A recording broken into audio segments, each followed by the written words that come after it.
अस्सलामुअलैकुम। मोहम्मद अज़हर सिद्दीक़ अपने special programme के साथ हाज़िर खिदमत है। 24 अप्रैल 2025 और जुमेरात का दिन है। अप्रैल तकरीबन ख़त्म होने को है और मामला बड़ा शुरू हो चुका है।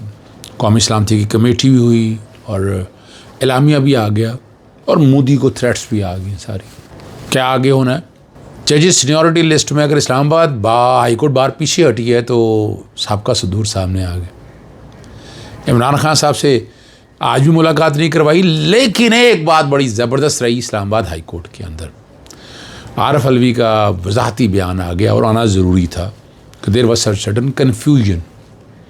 और इसमें हमारे दोस्त हैं इस्लामाबाद में, वो पहले भी ना इबाद फ़ारूक के हवाले से जब बात की थी और मुझे ये बात बड़ी कही थी उन्होंने, यानी कई ऐसी चीज़ें हैं जो वो बताते हैं और वक्त के साथ साथ वो चीज़ें सच साबित होती हैं। पेशावर हाई कोर्ट ने कैप्टिव पावर पे क्या ऑर्डर्स जारी किए हैं। 5 जजेस की सीनियरिटी वाला जो केस है ना, में हुकूमत ने एतराफ़ जुर्म भी कर लिया। उन्होंने खाली असामियों पर जजेस को ट्रांसफ़र करके तैनात किया, और अगर ट्रांसफ़र करके तैनात ही करना था तो 26वीं आईनी तरमीम की ज़रूरत क्या थी? और जहाँ सो कॉल्ड अदलिया की आज़ादी की खातिर जजेस को वोट के ज़रिए सियासतदान चुनखब करते हैं, यानी वहाँ से सियासतदान लेकर आते हैं, जजेस की तैनाती करते हैं, और हुकूमत वक्त अपनी मर्जी के जजेस लगा रही है। और अपनी मर्जी के जजेस को ट्रांसफ़र करके तैनात करने वाली, और याद रखिएगा अपनी मर्जी के जजेस को ट्रांसफ़र करके तैनात करने वाली क्या वारदात है के ख़िलाफ़ 5 जजेस का केस। और उसके बाद इस्लामाबाद हाई कोर्ट ने इस पर यूठे ले लिया था और दरख्वास्तें ही इस्लामाबाद हाई कोर्ट बार की बात हो रही है और वापस ले ली थी। ट्रांसफ़र का असल मकसद 6 जजेस को तोड़ना था, बज़ाहिर यही नज़र आता है। अलग ट्रांसफ़र कर दिया जाए तो ये बेबस हो जाएंगे और इतने ताकतवर नहीं रहेंगे, यानी देखें ना। और उसके बाद हालत मैंने आपके सामने मैं बार बार मिसाल देता हूँ इस बात की। हम और ये है बरसर इक़्तिदार ग्रुप का ही दोस्त साहब हैं, बोखला हैं सारे हम तो वहाँ बैठे हुए, मैंने पहले ही मिसाल दी थी, सब बैठे थे ग्रुप में, तो एक ने बड़ी ज़बरदस्त मिसाल दी। ये मेरी मिसाल नहीं है, उन्होंने मुझे याद कराया कि बचपन में भून पकड़ा करते थे, वो येलो कलर का, वो जब मारता था डंग, वो बड़ा जहरीला होता था और ठीक ठाक सोजन हो जाती थी, तो हम लोग पकड़ के ना उसका डंग निकाल लिया करते थे, फिर धागे के साथ बांध के छोड़ा करते थे। वो किसी के ऊपर बैठ रहता तो वो डर जाता तो खींच लेते थे। तो कहने लगे अब तो जजेस क्या बेसिकली तो डंग निकाल लिया है और रस्सी बंधी हुई है। अब ये मिसाल उन्होंने दी है सारी सामने, और अभी तक हालात तो नज़र यही आ रहे हैं कि हमारी जुडिशरी इतनी आज़ाद नहीं। मैं एक बात में बड़ी वजाहत के साथ बताता जाऊँ, एक फ़ैसला दिया है चीफ जस्टिस आलिया नीलम साहिबा ने आज, और PNI लिस्ट का जुल्म और ज़्यादती हो रही है, यानी खुद ही मांगा डाटा कि जनाब वो लेके आए PNI में कितने लोगों को डाला है, और टेक्निकल उसको एक तरफ रखे ना, जो जुल्म और ज़्यादती हो रही है वहाँ तो करे ना कुछ, डाटा तो मंगवा लेती, अपने ऑर्डर तो पहले कंप्लाई करवा लेती कि जनाब कितने लोगों के नाम PNI में, और लिखा। और इस्लाम बहुत, मुझे तो बाद में पता चला ना कि जिस दिन 10 तारीख को जब केस लगा तो उन्होंने कहा कि ये डिसमिस हो गया। वो जो है कि जुडिशल एक्टिविज़म लेटर मैं लिखता रहा हूँ, दोनों अलग लेटर्स मैंने लिखे हैं, यानी लेटर्स लिख के जुडिशल एक्टिविज़म पैनल का अलग, मुनीर का अलग। किसने कहा था कि मैंने छुपाना था, छुपाना मकसद होता तो मैं लिखता ही ना, क्यों मैं लेटर्स में जिक्र ही क्यों करता। और उस दिन पता चला, और उसको ऑर्डर को पढ़ के मैंने फिर लेटर बाद में लिखा कि उसमें तो लिखा हुआ है सिर्फ ह्यूमन ट्रैफिकिंग के कॉन्टेक्स्ट के हवाले से बात है। PNL का लिस्ट आ रही है, नाम नहीं डाल सकते हम नो फ्लाई लिस्ट में, जब दिल चाहता है जिसका मर्जी नाम डाल, और हीनियस क्राइम के हवाले से। अब हीनियस क्राइम के सारे आ जाएंगे, यानी ये तो सिर्फ FIA को इजाज़त मिले थी, ये पुलिस कहाँ से आ गई उसके अंदर। और हमने देखा कि वो PNL में पता नहीं सैकड़ों लोग हैं जो उनके नाम डाले हुए लिस्ट, वो ये जस्टिस आलिया सबको लेना चाहिए डेटा, नहीं लिया, लेकिन वो टेक्निकल मुझे बताया उनके ग्रुप हमारे दोस्त वकला ने, हुकूमत को परेशानी इस बात की थी अगर लिस्ट देनी पड़ेगी तो मुसीबत पड़ जाएगी। लिस्ट तो इंशाल्लाह मैं कोशिश करूँगा, मैं लूँगा, मैं डाटा लिख रहा हूँ, बात कर रहा हूँ। मुझे सुप्रीम कोर्ट जाना पड़ता है, हाई कोर्ट जाना, किसी स्टेज पर भी जाना पड़ता है, तो इस वाले मैटर को बड़ा टेकअप करना, हाउ कैन दे, ये हो ही नहीं सकता जिस तरीके से ये मामला चल रहे हैं। और Islamabad high court bar association supreme court के जो ट्रांसफ़र जजेस के ख़िलाफ़ पिटीशन वापस लेने के बाद बड़ी पेशरफ्त ये हुई है कि 4 साबिक सदूर जो हैं रियासत अली आज़ाद, शुएब शाहीन, आरफ चौधरी और राजा जाहिद महमूद ने ट्रांसफ़र जजेस के ख़िलाफ़ सुप्रीम कोर्ट में आईनी दरख्वास्त दायर कर दी। और ये जो कहना था कि इस्लामाबाद हाई कोर्ट बार पीछे हट गई है, ले आ जाएँ जनाब, साबका सदूर आ गए हैं सामने, अब क्या कहेंगे आप इस हवाले से।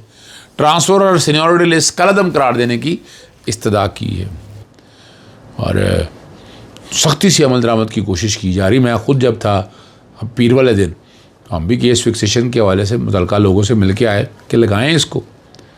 और उमर अयूब है, अलीमा ख़ान है, उज़मा ख़ान साहिबा हैं, वकला की टीमें हैं सारी, अदालती वक्त उनसे पीछे रही हैं और मुलाकात का मामला तख़ीर पर डाल दिया गया। कायम काम चीफ जस्टिस सरफराज डोगर साहब ने इसका स्टाफ अलीमा ख़ान और दीगर को कहता कि आप नीचे जस्टिस इनाम अमीन मनास के पास अदालत में चले जाएँ, और उस अदालत का अमला कहता कि कुछ ही देर में ऑर्डर जारी कर देंगे, ये सारा देखते रहें।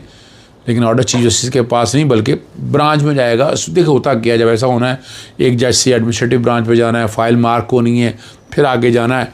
और आज तो फ़ाइल नहीं आ सकी थी और कल जुमा है, अगर लार्जर बेंच के पास जानी है तो लार्जर बेंच में से कल बैठना आ जाए तो बैठ सकता है, हफ्ते को भी बैठ सकता है, बैठने में दिक्कत तो कोई नहीं है।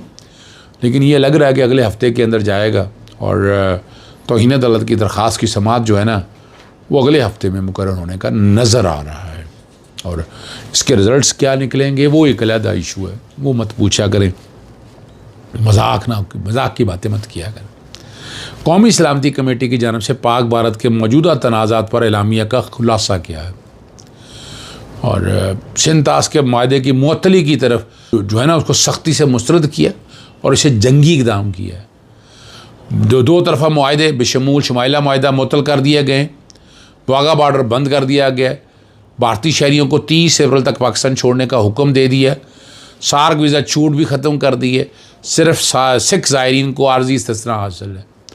भारतीय दिफाई मशीरों को नापसंद परसोना नॉन ग्रांटा करके ना जी मुल्क छोड़ने का कहा गया है। भारतीय हाई कमीशन के अमले की तादाद कम कर दी गई है और बड़ी बात जो है फ़ज़ाई हदूद और तमाम तिजारती रवाबित मुअत्तल कर दी है। पहले भी आपको याद है फ़ज़ाई रवाबित मुअत्तल किए थे तो घूम के जाना पड़ता, कई प्राजों में अगर इसी तरह पाकिस्तान भी यूज़ नहीं कर सकेगा और अगर पाकिस्तान यूज़ करेगा और वो यूज़ करेगा तो फिर पेट्रोल बहुत लगता है ना अल्टीमेटली। तो इस तरह के बर्डन, ये एक अच्छा कदम है हुकूमत वक्त है, ये एक अच्छा कदम है भारत को सबक सिखाने के हवाले से और ये होना चाहिए। आरफ अलवी साहब ने वजाहत कर दी है कल हौसलों में इमरान खान से मुआवजा जो करने की बात के हवाले से, जैसा था कोई नहीं, बहरहाल चले उन्होंने कहा कि कोई मुकाबला नहीं, हम सभियों की खाक के बराबर हैं, जो कुरान हमें बताता है उसी हवाले से आप बात कर रहा हूँ।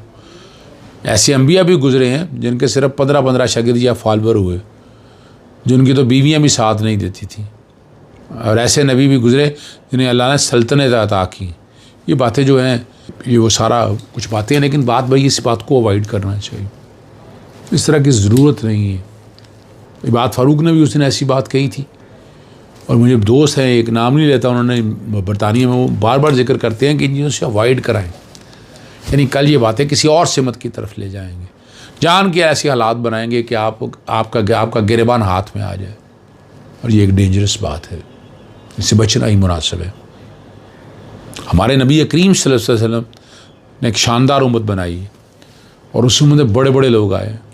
इमरान खान भी उस उम्मत का एक सिपाही है जिसे अल्लाह ने इतनी फॉलोइंग दी है, और यकीनन कोई वजह तो है।